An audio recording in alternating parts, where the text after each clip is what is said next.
You've listened to everybody on YouTube. You were hoping everybody had the answer, weren't you? Tell the truth. You did go and listen to everybody on YouTube, all the strange stuff. There's certain YouTube videos you looked at with your door closed, and when somebody walked in, you turned it off. You would be caught alive watching some of the things that you do watch. Not that it's dirty, it's because it's crazy, but you're looking in those places for truth. But I give you this scenario. When prophecy turns into reality, we're going to need some real direction.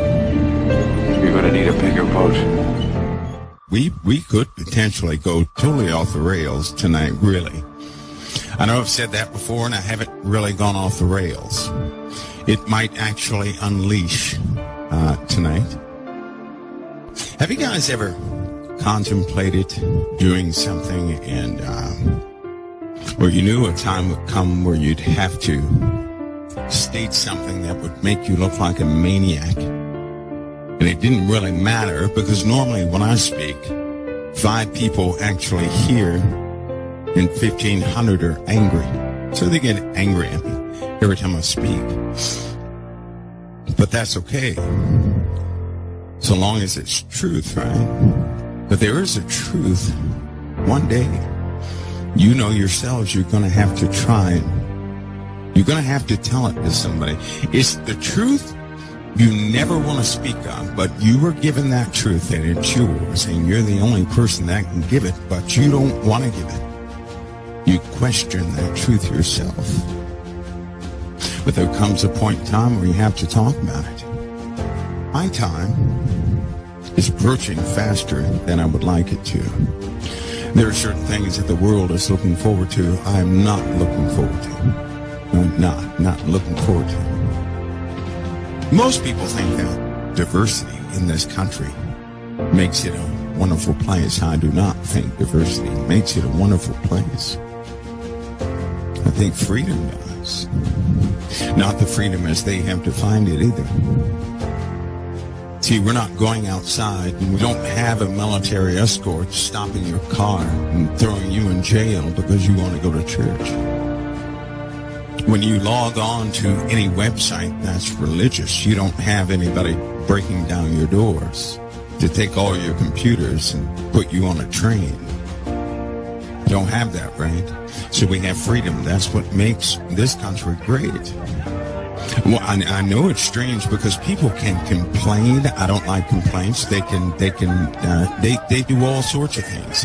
They have protests in the street that do nothing, but protests don't do anything. I hate to tell you that. It's the truth.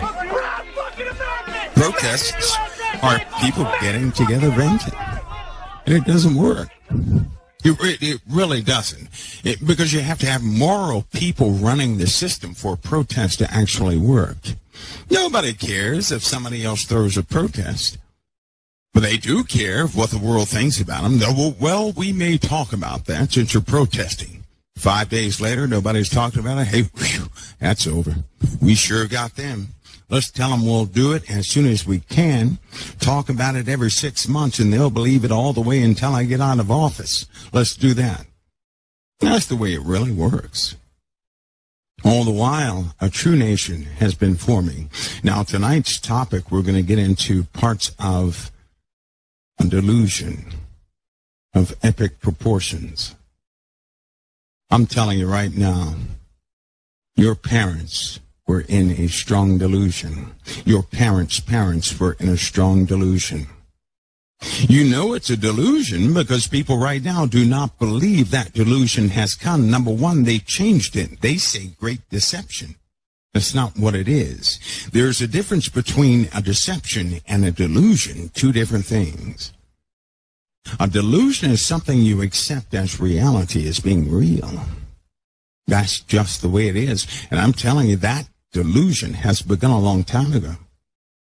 So what in the world is that strong delusion? You can't see it, but you can feel it.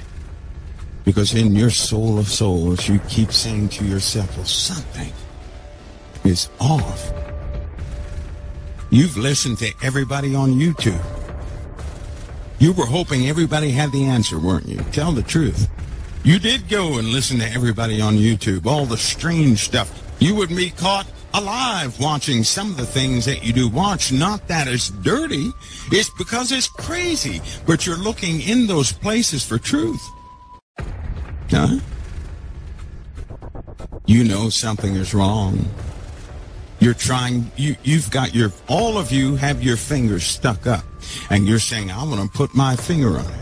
So you're walking around with one finger stuck up in the air so you can put your finger on it as soon as you find it.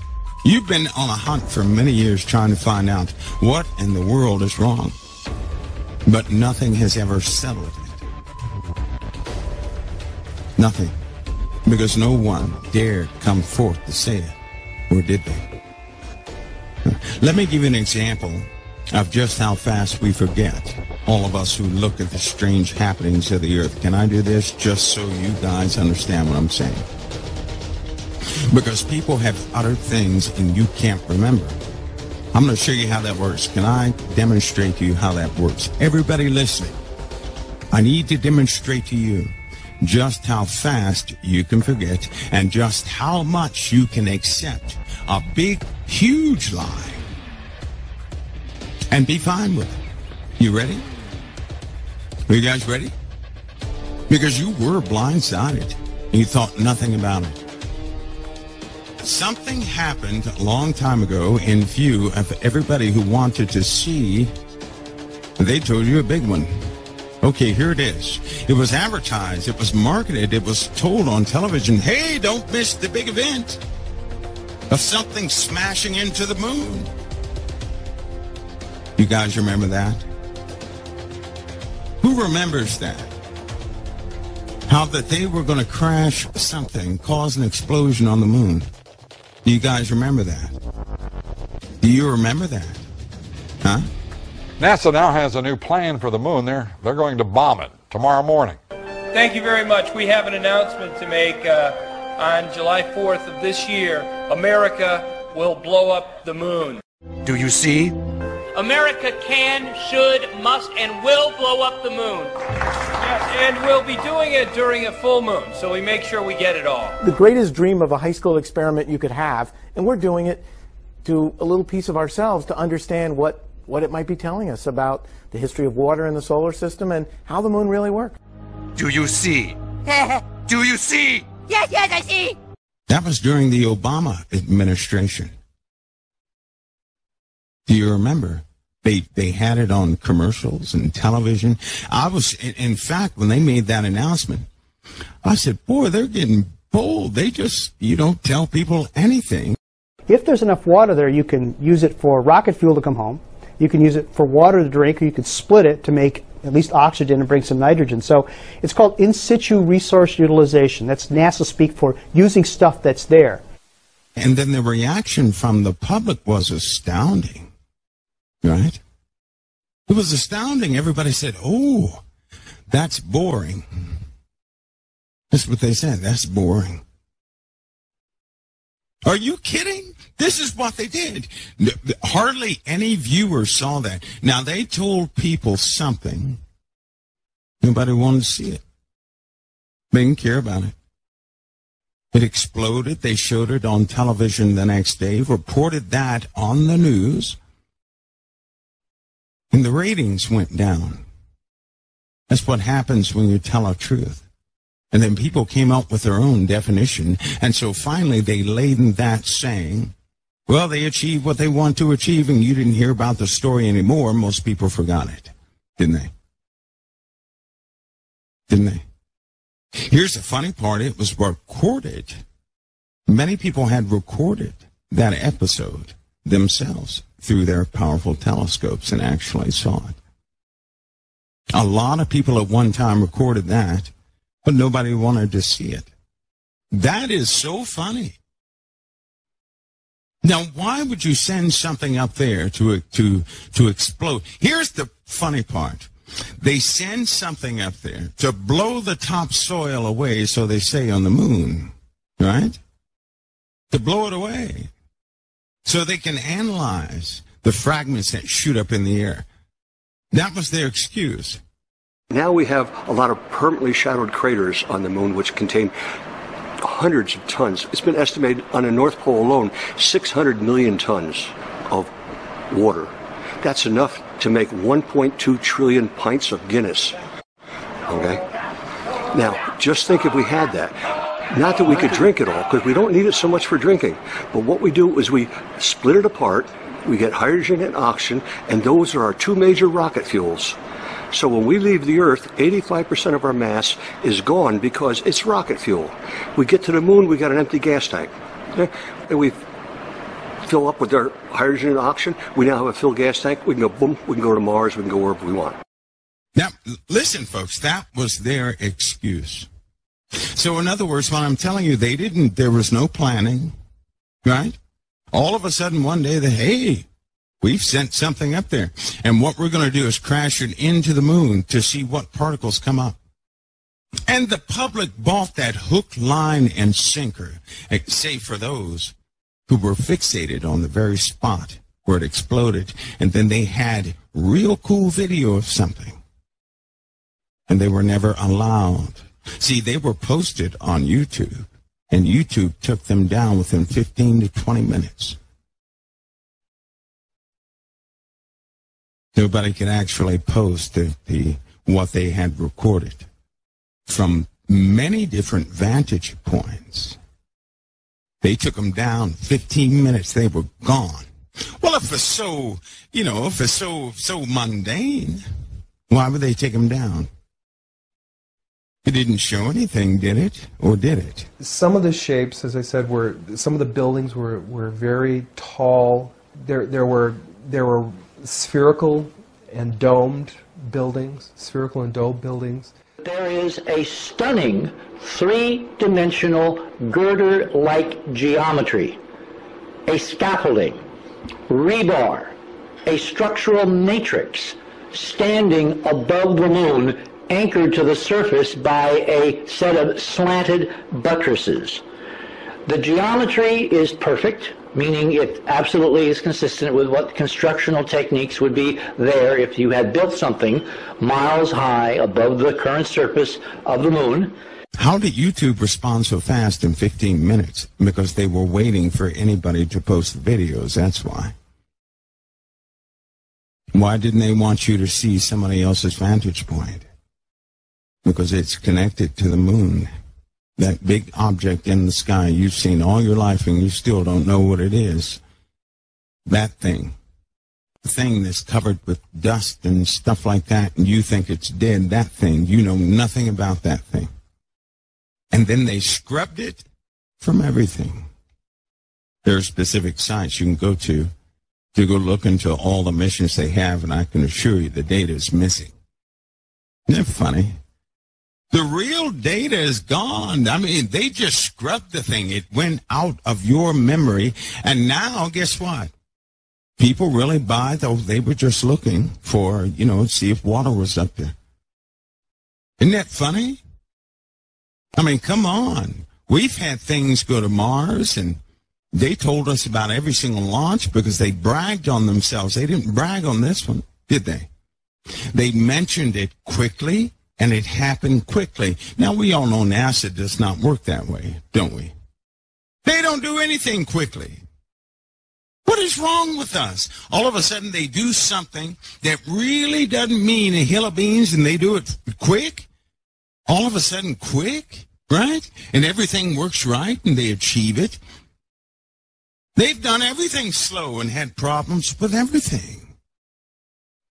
Their lie almost broke down. That's why they didn't want those people to put that up on YouTube. You see, there are parts of the moon you can't ever see. But during that time, for those who track the moon, the phase of the moon was very strange. In other words, that was during, it just so happens, that was during the shifting of the moon.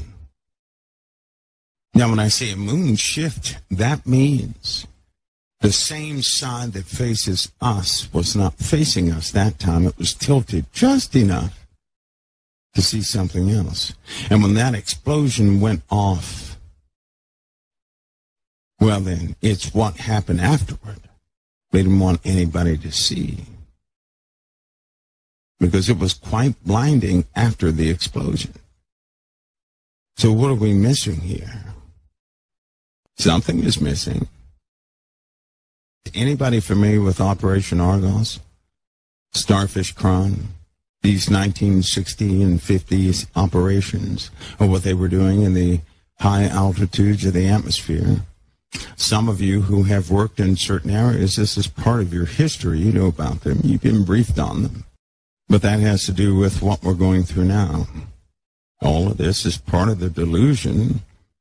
And because of that delusion, it's very difficult to accept prophecy. And because you can't accept prophecy, your hopes are being dashed every single day. That's why everybody wants a date. Because they continue to ask year after year, well, is it going to happen this year? I really wish it would happen this year. In fact, it's so bad they have people looking forward to prophecy. The very prophecies they shouldn't look forward to. I think is a good thing and a bad thing. The good part is this.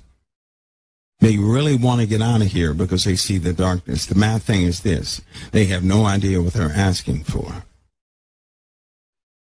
So, to inspect the delusion and to understand prophecy, a delusion is a perceived realm, a mindset that no one can deliver you from.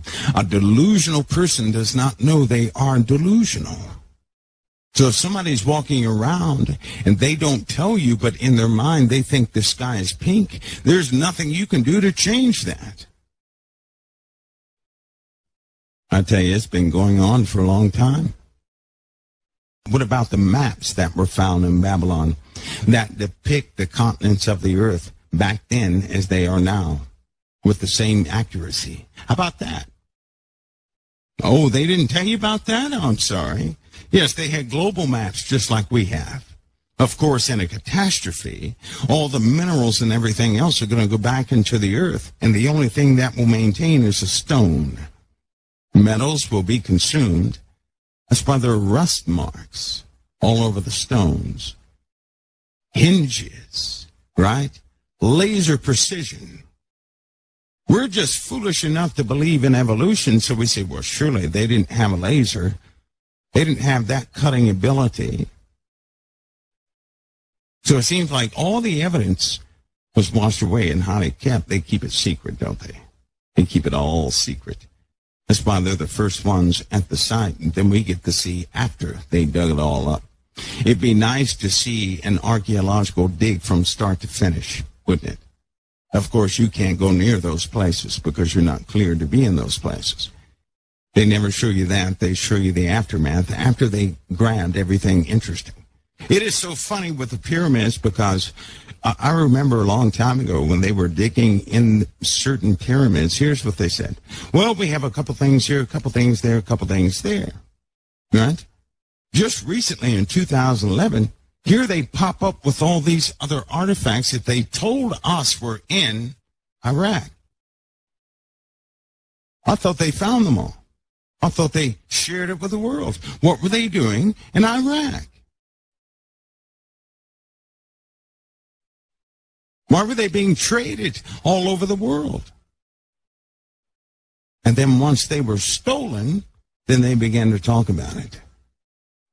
Their little secret got out.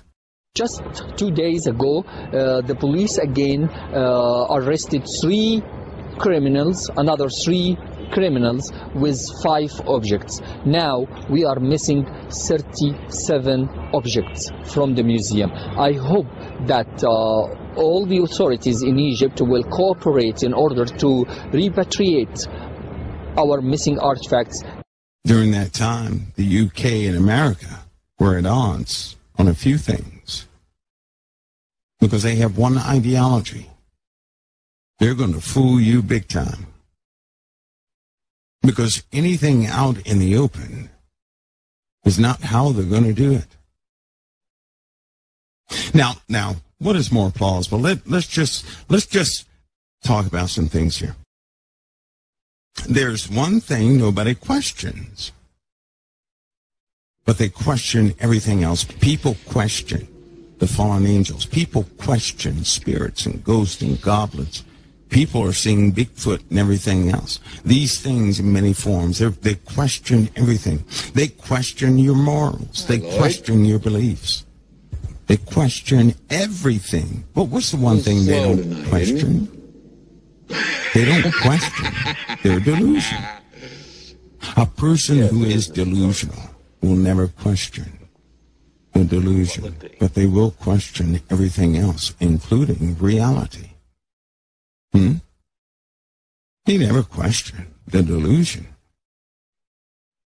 It would be like you waking up in your house, but you're not really in your house. You wake up every day, it's your house, you cook breakfast, send the kids off to school.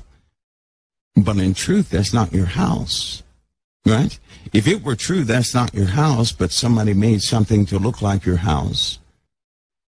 They made a mock-up of your house. You're living in there, but you're inside a larger facility because they know you're scared to go outside and venture outside of certain paradigms. You would think that was your house. You would think it's real, but everybody else would look at you from the outside and say, poor thing, they're stuck. There's no way they can find their way out.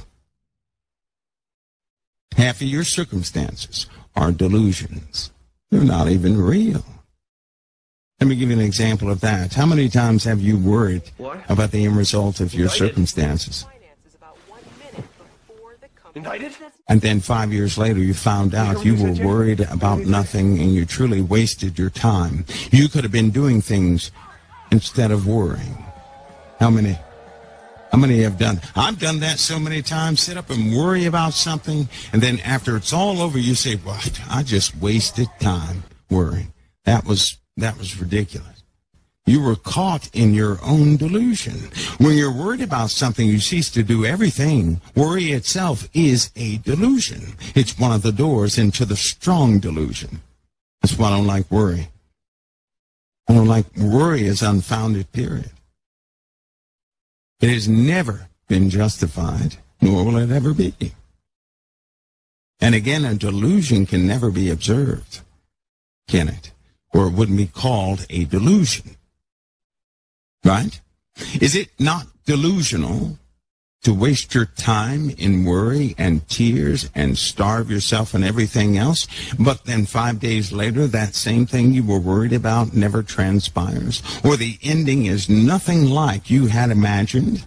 Were you not in something that was not real? That's exactly what you were in. You were in a condition, and your mind made the worry. It justified that worry. Your own thoughts, you were trapped in your thoughts of a horrible outcome, of an unsure outcome. You were delusional. You weren't seeing the truth. If you're not seeing the truth, what are you seeing? A lie. If you sit there and worry, and if you have worried, and some of us have done this for 30, 60 days, but the outcome is nothing like we imagined, for all that time, we were believing a lie.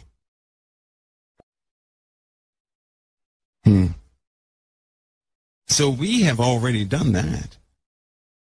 And we were in that delusion while we did it.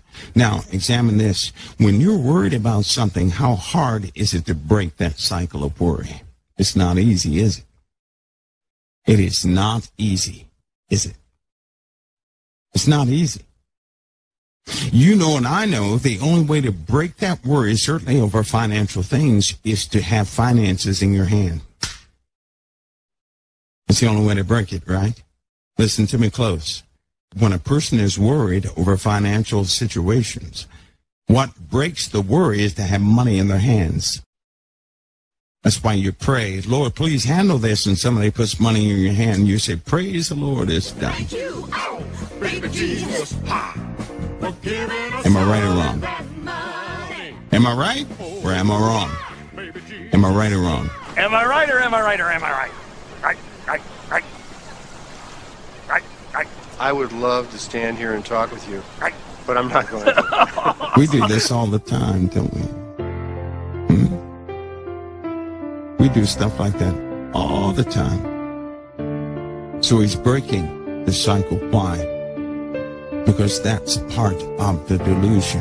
When you believe a prayer with the wrong premise works, which so many people do, and they start breaking down in life when they're no longer answered, that's when they're shaken and they get their lives right. If you succumb to worry, that's like succumbing to a delusion. And if you can remember that, you'll say, wait a minute, because it's hard to break this cycle of worry. Well, the same thing happens in a delusion. Because worry is nothing more than your imagination dictating an end that never comes. Correct? Now you have something to compare it to. But I say to you, hey, look at me. Please, don't worry so much. Because in the end, none of us have very long on this earth. Life is fleeting. With trust, you will stand. Without trust, you are certain to fall. Okay? God bless each of you.